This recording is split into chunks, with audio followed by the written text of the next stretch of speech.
Saya percaya bahwa pernikahan itu seperti bikin rumah. Sekarang kita cocok, 5 tahun ke depan belum tentu cocok. Aduh, aku udah lewat dari golden age nih, aku udah... Bahkan dalam komunikasi ada 4 hal yang sebaiknya tidak dilakukan. Jalan tengah hanya bisa didapat kalau saya tahu maunya saya apa, Mas Abu tahu jalan maunya apa, lalu nyari jalan apa yang bisa dua-duanya dapat. Semakin kita pengen marahnya hilang, yang terjadi justru semakin marah. Wassalam sudah. Masalahnya bukan seberapa sering ributnya. Oke. Masalahnya adalah ketika ribut itu kita belajar apa enggak? Gitu. Ada deh, benar. Iya enggak? Benar. Wedding Podcast.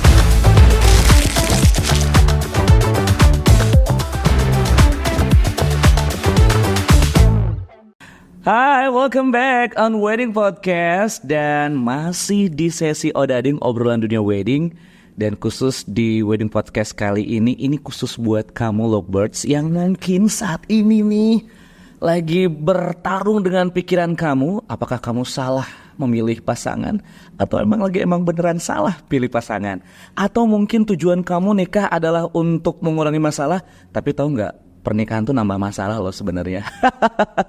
Kalau memang kamu ada di situ, tenang. Di Wedding Podcast kali ini kita sudah menghadirkan seorang psikolog. Yes, di samping saya sudah ada Mas Adi. Hai Mas Adi. Halo Mas Abu. Halo juga, gimana kabarnya? Alhamdulillah baik. Karena kalau seorang psikolog emang harus selalu baik ya, secara fisik dan juga mental. Supaya bisa melayani dengan baik. Oh iya. Oke, tadi di awal aku udah nyepil nih Mas Adi ya, karena memang kan sekarang nih ya buat anak-anak yang sekarang kayaknya banyak banget hal-hal yang dipikirkan, atau mungkin istilah-istilah kerennya sekarang tuh terlalu overthinking gitu ya. Wes, di kacamata seorang Mas Adi sebagai seorang psikolog, gimana Mas Adi melihat hal tersebut? Sebenarnya kalau overthinking itu wajar ya, karena kita ingin mempersiapkan dengan baik, kita nggak kepengen salah pilih pasangan. Tapi kadang-kadang yang jadi masalah adalah kalau kita melihat bahwa pernikahan itu adalah upaya supaya kita bisa hidup dengan lebih enak, lebih nyaman. Karena kita merasa dengan menikah maka ada pasangan yang bisa bantu. Kalau misalnya kita menikah, harapannya kita nggak salah pilih pasangan sehingga nggak ada permasalahan di dalam pernikahan. Padahal di dalam pernikahan itu pasti ada masalah. Oke. Ya, bener. Nggak mungkin nggak ada masalah. Kalaupun misalnya kita nyari orang yang pas 100% cocok dengan kita, misalnya ketemu nih orang yang 100% cocok nih. Tapi kan yang namanya manusia itu berubah. Kita yang sekarang beda dengan kita yang 5 tahun lalu. Sekarang kita cocok, 5 tahun ke depan belum tentu cocok. Jadi kalau misalnya merasa ada masalah, nggak ada kecocokan, itu yang membuat kita memutuskan untuk lepas. Mau sampai kapan kayak begitu? Karena masalah itu sebenarnya bukan untuk mempermudah kehidupan, bukan untuk mempermudah kita dengan dapetin pasangan yang bisa membantu. Tapi pernikahan itu adalah cara untuk hidup bareng, membangun kehidupan bareng-bareng, lalu memecahkan permasalahan bersama-sama, lalu untuk tumbuh bareng. Yang kadang-kadang ada orang yang bilang bahwa marriage itu scary, marriage is scary. Tapi kalau saya melihat marriage itu malah healing. Marriage is healing. Sehingga kenapa dia healing? Karena dengan menikah maka kita akan ketemu orang yang berbeda dengan kita. Karena kita berbeda, artinya kita mesti nyari jalan tengah. Tadinya kita ekstrim kiri, ketemu orang yang ekstrim kanan, lalu kita harus nyari jalan tengah kan? Betul. Tapi karena kita nyari jalan tengah, kita jadi ke tengah. Tadinya kita abnormal ke kiri, yang satu abnormal ke kanan, kita jadi ke tengah. Sehingga marriage itu membuat kita jadi lebih normal dari sebelumnya, menghilangkan ekstremitas yang kita dapatkan dari pengasuhan yang kemarin mungkin kurang sempurna dari orang tua. Tapi masalahnya karena dia healing, namanya obat kan pahit. Betul, menikah juga pasti ada pertengkaran yang kita mesti nyari solusi yang gak gampang. Sehingga yang perlu disiapkan sebenarnya bukan pilih pasangan yang cocok, tapi yang perlu dipersiapkan adalah membangun keterampilan yang dibutuhkan supaya nanti kita bisa siap membangun hubungan dengan siapapun pasangan kita nanti kan. Gitu kan ya. Oke ya, udah dapet tuh ya garis tengahnya. By the way, tadi sedikit sama Mas Adi sudah disampaikan bahwa ternyata ada keterampilan. Ada banget. Ada butuh keterampilan ya? Butuh banget keterampilannya. Misalnya, bagaimana cara menyampaikan kepada pasangan, bagaimana cara mendengarkan pasangan. Misalnya, bahkan dalam komunikasi ada 4 hal yang sebaiknya tidak dilakukan. Karena kalau 4 hal itu dilakukan, maka kita akan terjebak dalam pola negativitas yang berantemnya kesedot, gampang berantem tapi susah buat baikan. Wow, apa aja tuh? Pertama, nyari siapa yang salah. Kayaknya itu nomor satu bang. Emang bener nomor satu ya. Kan? Tapi biasanya nyari siapa yang salah. Misalnya kita berantem nih, nyari siapa yang salah di antara kita. Niatnya baik, niatnya untuk mencari tahu siapa yang mestinya memperbaiki diri, gitu kan ya. Lalu apa yang mesti kita lakukan? Kalau misalnya ada yang salah, oh kamu yang salah, kamu memperbaiki. Saya yang salah, saya yang memperbaiki.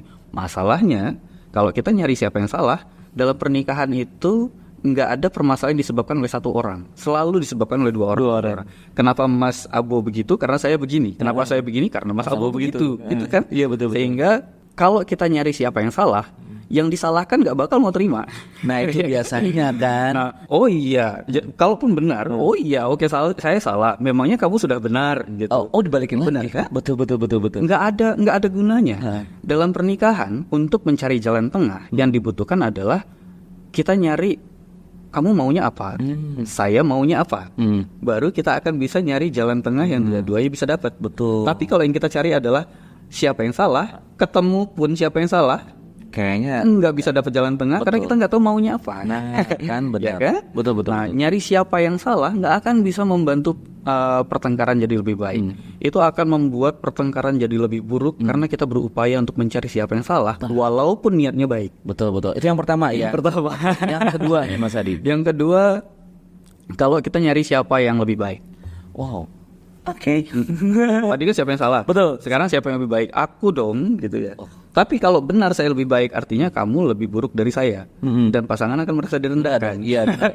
Benar. Ayo tunggu dulu, gitu. Memang kamu udah baik apa? Nah kan bahas secara psikologis memang beneran banget nih. Iya kan? Betul. Plus, kalaupun kita dapat siapa yang lebih baik, memang kita bisa ketemu jalan tengahnya. Karena jalan tengah hanya bisa didapat kalau saya tahu maunya saya apa, Mas Abu tahu jalan maunya apa, lalu nyari jalan apa yang bisa dua-duanya dapat. Betul. Tapi kalau nyari siapa yang lebih baik, nggak akan bisa jadi jalan tengah. Betul. Ya betul banget. Iya. Itu yang kedua. Ketiga nih. Ini udah baru kedua ya. Oke, udah benar. Yang ketiga. Yang ketiga, kalau kita kalau kita membela diri. Tidak mau salah. Misalnya kalau disalahkan, respon kita biasanya enak aja. Bahasanya. Atau respon kita menjelaskan. Enggak, aku tuh gini. Gitu. Kalaupun misalnya jelas, kenapa kita kemarin salah, kenapa kita kemarin nggak lebih baik, tetap aja nggak dapat maunya apa kan. Dan kalau misalnya kita bela diri, pasangan ngerasa kita nggak mau dengerin, berantem lagi. Kalau misalnya pasangan ngerasa teriakan omelan kayak begini nggak bikin dia sadar, malah bikin dia ngeles, tambah lagi kaliber omelannya supaya dia sadar kan. Iya benar. Berantem tuh. Nah iya. Karena kita ngebela diri, bukan fokus untuk mendengarkan. Kadang-kadang orang kalau misalnya berantem, dia orang-orang kan seringkali bilang belajar untuk mendengarkan. Saya dengerin kok, tapi dengerinnya itu dengerin buat menjawab, bukan dengerin buat memahami kan ya.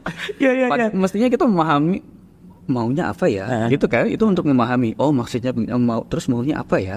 Oh dia maunya gini, saya maunya begini. Jalan tengahnya kira-kira apa ya? Tapi ini kita dengerin buat menjawab. Oke, silakan ngomong terus. Oke. Nah, giliran saya. Gini, yang kamu bilang tadi itu. Oh iya benar. Mendengarkan untuk mengcounter. Udahlah maunya nggak dapet, baik. Tapi yang satu merasa apa yang disampaikan itu nggak didengerin. Jadi berantemnya tambah parah. Jadi membela diri nggak ada gunanya. Betul sekali ya. Terakhir yang keempat nih Mas Adi. Diemin. Oh itu nggak boleh. Kalau kita mendiamkan, maka pasangan akan merasa seperti ditinggalkan, dicuekin. Karena mudah sekali bagi kita untuk ketika merasa ditinggalkan oleh pasangan, maka kita merasa sakit hati dan akhirnya melakukan segala cara yang kita bisa buat narik dia lagi balik ke kita. Bayangin udah dijelasin tapi pasangan diam aja. Jadi kayaknya dia nggak peduli, kayak dia udah nggak mau balik lagi. Apa yang terjadi? Kita jadi semakin pengen gimana caranya supaya kamu balik lagi ke saya, gitu kan ya. Nah akhirnya berantemnya tambah tuh. Plus nggak dapet tuh maunya apa. Ya kan? Padahal kan dalam berantem untuk nyari jalan tengah yang kita butuhkan adalah nyari kamu maunya apa, saya maunya apa, terus apa yang bisa dilakukan agar jalan tengahnya bisa dapet nih. Kamu maunya dapet, saya maunya dapet. Tapi kalau diem gimana bisa tahu maunya apa? Benar banget ya. Oke, by the way, Lovebirds, ini memang pembahasan sepertinya memang sudah mulai masuk ya. Cuman gini nih, Mas Adi, sekarang pernikahan kan memang mostly umur lahiran tahun 2000-an lah ya, Gen Z lah seperti itu. Nah, Ini yang memang ditanyakan, apakah ada batasan minimal usia dalam sebuah pernikahan? Kalau by riset ada. Jadi umumnya riset-riset di psikologi itu mengindikasikan bahwa usia yang pas itu sekitar 25 tahun sampai 28 tahun. Oke. Kalau misalnya kurang dari itu, biasanya emosinya Masih kurang stabil. Oke. Biasanya. Tapi belum tentu juga, karena sebenarnya regulasi emosi itu lebih kepada keterampilan. Jadi ada orang yang usianya masih belum sematang itu, tapi keterampilannya sudah lebih matang dari usianya, kan ada juga. Nah, tapi di sisi lain ada juga pendapat yang mengatakan bahwa nikah itu sebaiknya usianya agak tuaan. Karena ketika kita sudah agak tuaan, itu kita akan bisa lebih mengelola emosi dengan lebih baik. Bahkan usianya itu menikah sekitar 40 sampai 60 tahun. Itu beberapa pandangan. Betul sih, betul. Cuma masalahnya adalah ada batasan biologis yang perlu kita pertimbangkan juga bila kita ingin memiliki keturunan. Karena kalau misalnya kita punya anak di usia 40 tahun, mungkin kondisi biologis kita sudah tidak sefit ketika kita usia 25 tahun. Sehingga mungkin akan ada resiko keturunan kita memiliki kondisi fisiologis yang tidak seideal yang kita harapkan.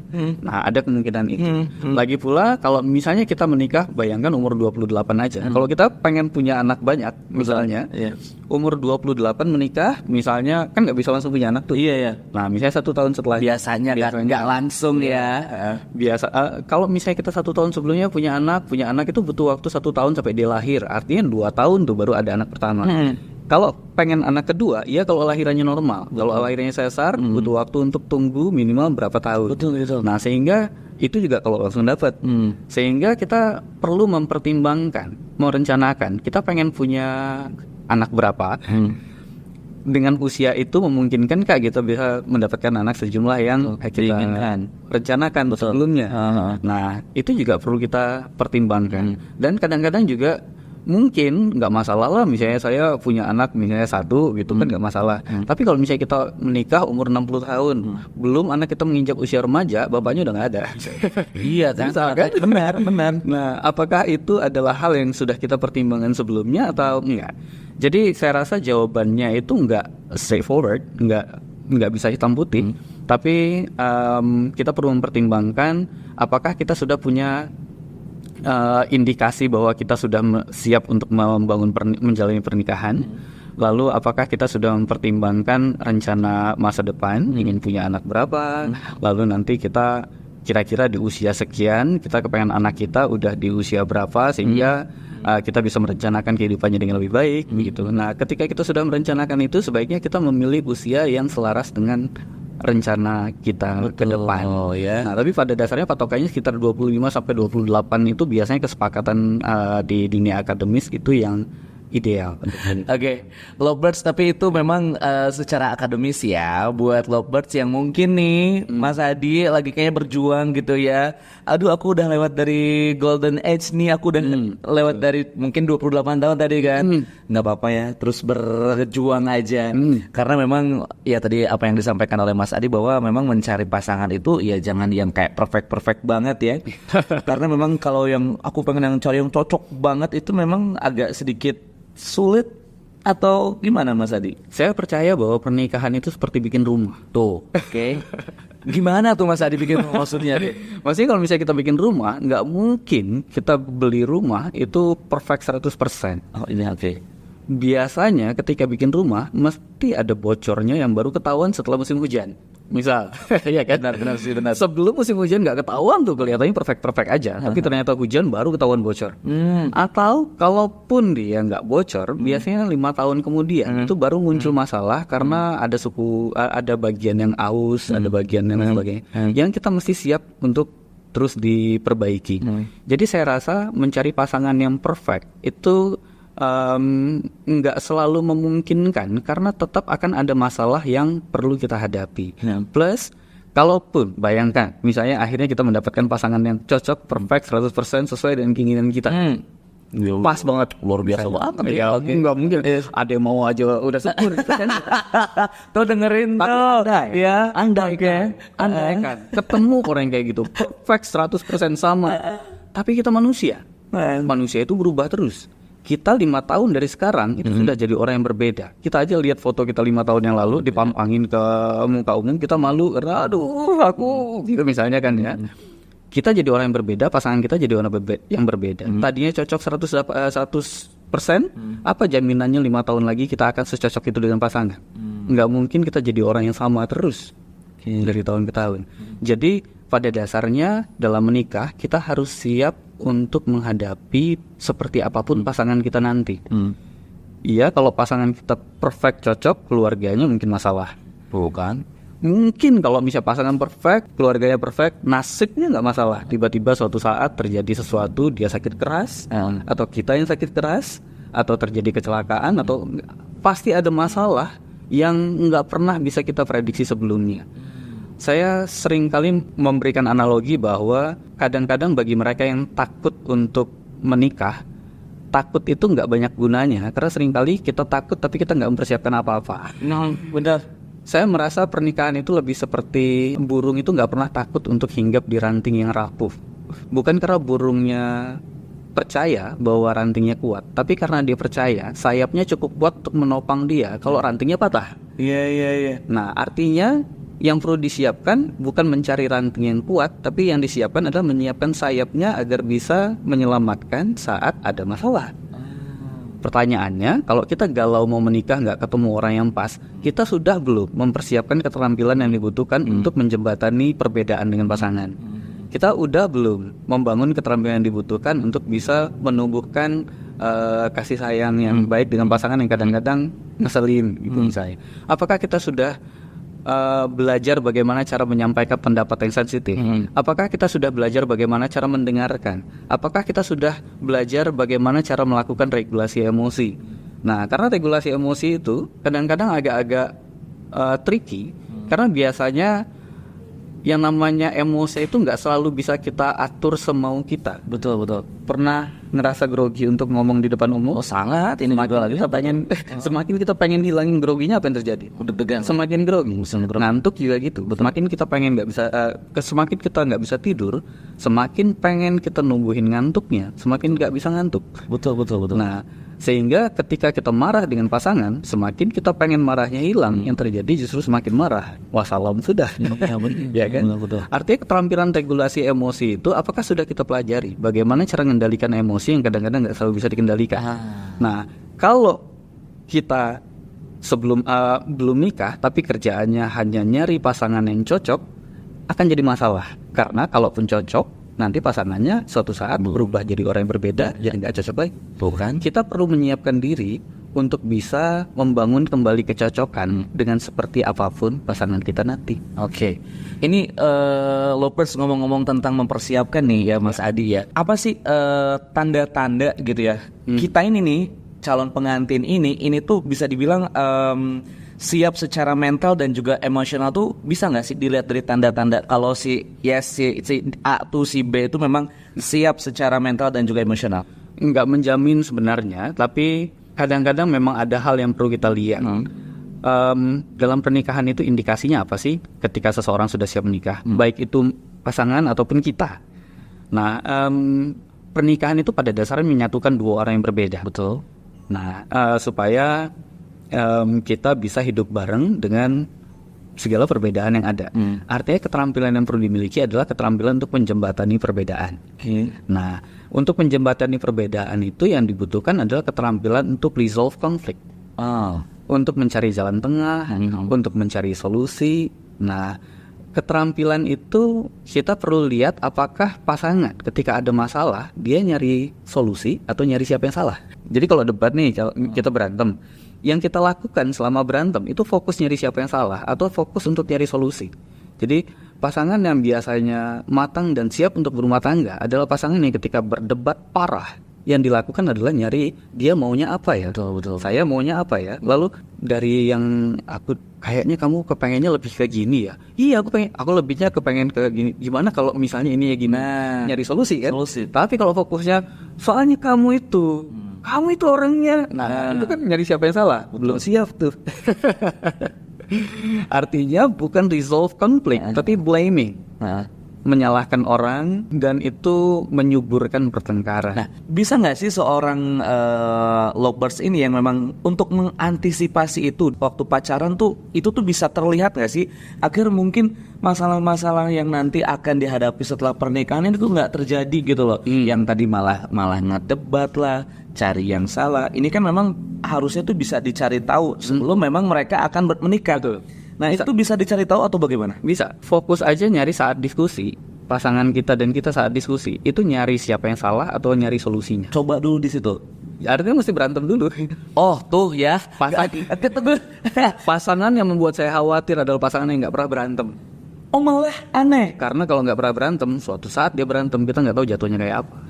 Lovebirds tuh ya. Jadi kalau misalkan ada, pacar aku mah baik, kita nggak pernah ribut kok. Masalah.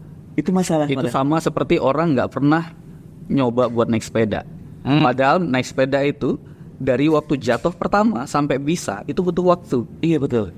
Nah, kita sekarang misalnya berantem dengan pasangan sampai kita akhirnya bisa nanganin konflik dengan baik, itu butuh waktu. Bayangin kalau misalnya sebelum nikah kita nggak pernah konflik, artinya nggak pernah nyoba. Iya nggak sih? Bener juga ya. Iya kan? Ada berantem yang sehat, ada berantem yang nggak sehat. Kalau misalnya saat bertengkar itu kita dan pasangan bisa fokus nyari jalan tengah, apa yang dia mau, apa yang saya mau, nyari jalan tengahnya. Dan kadang-kadang level yang lebih tinggi itu, yang paling tinggi adalah ketika nggak ada solusinya, tapi kita tetap bisa membangun cara yang sama-sama nyaman bagi kita walaupun nggak ada solusinya. Banyak orang bilang keterampilan yang dibutuhkan problem solving ya. Betul. Padahal permasalahan di dalam rumah tangga lebih dari 63% adalah permasalahan yang nggak akan pernah bisa ditemukan solusinya. Sebenarnya itu ya. Karena kalau misalnya saya dapat pasangan kita terluka atau pasangan kita dapat kita terluka misalnya, karena menyinggung hal yang penting bagi kita. Misal saya kepengen pasangan saya jadi imam yang baik, misalnya ya. Tapi pasangan kita nggak percaya dengan apa yang kita percaya. Nah, gimana tuh ketemu solusinya? Nggak bisa. Apakah aku harus memaksa diri untuk meyakini apa yang aku nggak yakin?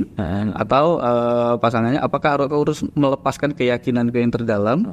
Nggak akan bisa ketemu solusinya. Nah, pertengkaran yang pasangan yang kuat adalah pasangan yang walaupun mereka tetap debat, mereka tetap bisa coba nyari kayaknya kita lagi nggak bisa ini nih.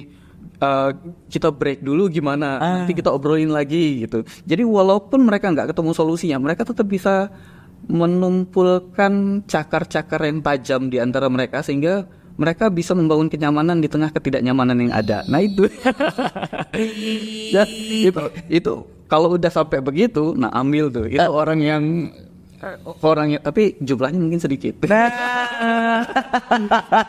Dan tapi masalahnya adalah kadang-kadang kita mencoba untuk memilih, tapi kita nggak selalu bisa dapat orang yang seperti itu.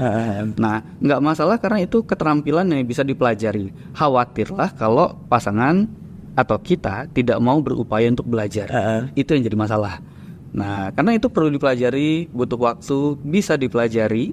Nah, tapi ketika pasangan kita terindikasi ketika ada debat itu yang dicari adalah siapa yang salah, siapa yang lebih baik, atau membela diri menjelaskan. Bukan berarti itu sebaiknya kita buang, tapi artinya ada PR tambahan yang mesti kita kerjakan nih sebelum melangkah ke hubungan yang lebih serius.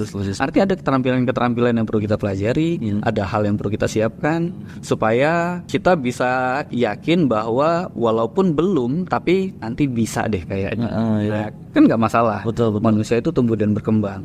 Jadi kita perlu tahu kira-kira apa yang perlu ada, yang kalau ternyata dia belum punya, bisa nggak diperjuangkan bareng, dilatih bareng. Tapi harus tahu dulu apa gitu.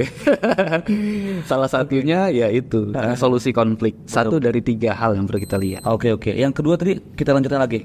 Yang pertama resolusi konflik, yang kedua itu regulasi emosi.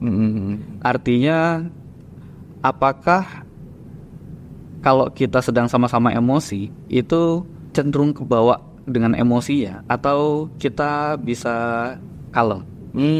Karena biasanya perceraian itu cukup banyak ditemukan pada orang-orang yang agak-agak panas, gampang marah gitu ya. Tapi kalau misalnya mampu mengelola emosi dengan baik, nggak gampang kepancing emosinya, relatif stabil walaupun dalam keadaan emosi dia tahu kemana mesti melangkah, artinya tetap jernih dan bisa memilih kemana mesti melangkah, bisa mengendalikan emosinya dan tidak terdorong begitu aja oleh emosinya. Nah, itu indikasi bahwa dia siap untuk menjalani hubungan yang lebih serius. Oke. Karena regulasi emosi dibutuhkan. Betul. Karena kita nanti pertengkarannya nggak menjamin akan selalu pertengkaran yang baik-baik aja. Siap lagi. Ya, kan? Baik. Kita harus siap menghadapi perang terbesar yang pernah ada kan gitu. Karena dalam pernikahan kadang-kadang perangnya di Avengers itu kalah jauh gitu. Ada ya. Apalagi kalau manggil assemble, semua keluarganya di belakang ikutan ya. Karena biasanya permasalahan di Avengers adalah permasalahan yang masih bisa dicari solusinya. Di pernikahan kadang-kadang permasalahannya solusinya nggak akan pernah bisa ketemu. Oke, yang kedua adalah regulasi emosi. Yang terakhir, Mas Adi? Yang terakhir adalah tanggung jawab. Oke. Orangnya kira-kira ketika ada masalah nyari solusi atau fokusnya menghindari permasalahan.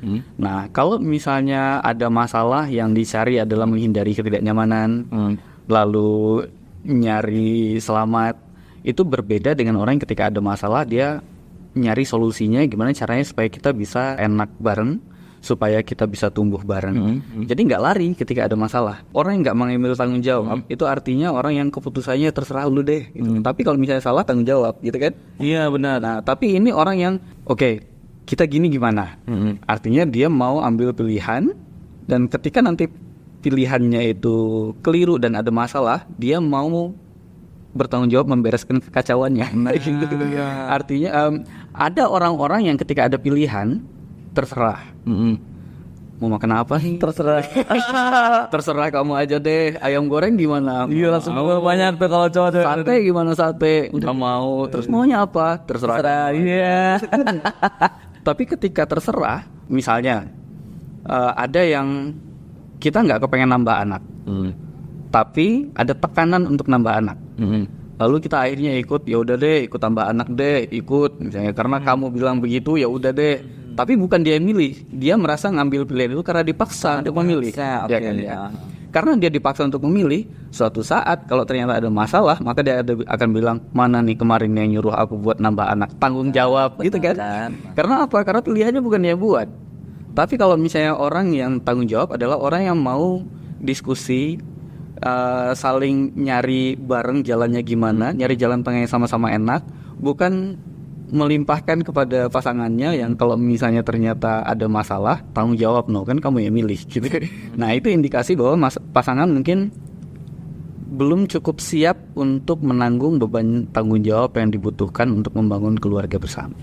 Oke ya, jadi memang ini kompleks banget ya Mas Adi. Sebuah pernikahan tuh nggak hanya dengan cinta ya, nggak soal melulu tentang cinta sepertinya ya. Banyak sekali nilai-nilai, banyak sekali hal-hal yang memang harus dipelajari seperti itu. Iya. Tapi itu bisa dipelajari semua memang apakah setelah menikah atau sebelum menikah? Yang jelas kita butuh waktu buat mempelajarinya. Bayangkan kalau kita baru mau belajar itu setelah ada masalah. Kira-kira apakah kita akan bisa langsung menerapkannya dengan berhasil? Kan belum tentu. Kalau kita sudah melatih kemampuan yang dibutuhkan dari jauh-jauh hari, nanti ketika ada masalah tinggal dipakai. Tapi kalau misalnya kita udahlah, aku nggak mau ini, aku mau pilih pasangan yang benar-benar cocok. Sebelum itu aku nggak mau membangun hubungan gitu misalnya. Artinya kan dia belum terlatih untuk membangun hubungan karena nggak dilakukan. Kayak naik sepeda kan, nggak cukup naik sepeda itu supaya bisa kita baca bukunya. Lalu setelah baca buku kita langsung bisa naik sepeda, nggak cukup. Betul. Untuk bisa naik sepeda yang dibutuhkan adalah ambil sepedanya, jatuh, ambil lagi, jatuh lagi, sampai kita bisa menemukan titik seimbangnya di mana yang nggak akan bisa diajarkan. Iya kan? Karena itu masalah feeling. Benar. Nah, masalah feeling kita harus ketahui dan itu butuh waktu sampai kita bisa menemukan titik keseimbangan itu. Nah, keterampilan regulasi emosi, keterampilan problem solving, itu juga begitu. Kita butuh waktu untuk bisa menerapkan itu di saat situasinya benar-benar membutuhkan keterampilan itu. Bayangkan kalau kita nggak mau bergulat dengan hubungan untuk membangun keterampilan itu, lalu suatu saat ternyata kita menikah, ada masalah, maka yang terjadi adalah kita mungkin terpaksa pecah bukan karena pernikahannya bermasalah, tapi karena kita tidak punya keterampilan yang dibutuhkan saat keterampilan itu dibutuhkan ya. Jadi memang saat lovebird juga pacaran, memang sebenarnya ini poin penting untuk kita mempelajari karakter pasangan ya, Mas Adi ya. Betul ya. Tapi mungkin gini Mas Adi, terlalu sering ribut pun mungkin nggak baik juga kali ya Mas Adi. Ada nggak kayak batas di mana gitu loh? Kayaknya udah ributnya gitu, maksudnya gue udah tahu lo karakternya kayak gitu, atau mungkin ada nggak kayak indikasi malah kalau ribut terus pun sebenarnya nggak baik gitu. Apalagi maaf nih Mas Adi, kalau sampai-sampai kan ya sekarang banyak banget ya berita-berita yang ya mereka tuh baru pacaran tapi misalkan si cowoknya atau si ceweknya juga kadang-kadang udah main fisik lah seperti itu.